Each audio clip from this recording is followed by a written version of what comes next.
शिवानी और आप देख रहे हैं बीजापुर एक्सप्रेस। चलते हैं खबरों की ओर। ಏರ್ಪೋರ್ಟ್ 100% ಈಗ ಕ್ಲಿಯರ್ ಆಗಕ್ ಬಂದದ, ಈಗ ಒಟ್ಟು ಚಾಲು ಆಗ್ತದೆ ಇಷ್ಟೇ ಹೇಳ್ತೀವಿ.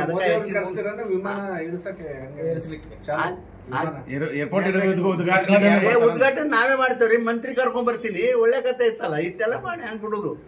ಸರ್ಕಾರ ಇವ್ರದ್ದು ಇರ್ಬೇಕು, ನಮ್ ಸಿದ್ದರಾಮಣ್ಣಂದು.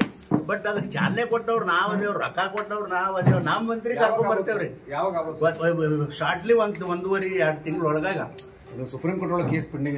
ಅದೇ ರೀ ಇದೆ ನೋಡ್ರಿ. ಮೊದಲ ನಾವೇ ತಪ್ಪು ಮಾಡಿದವ್ರು ಅದು. ಯಾಕ ಮೊದಲೇ ಕ್ಲಿಯರೆನ್ಸ್ ತಗೊಂಡು ನಾವು ಮಾಡಿದ್ರೆ ಇದೇನು ಪ್ರಾಬ್ಲಮ್ ಇರ್ತಿರ್ಲಿಲ್ಲ.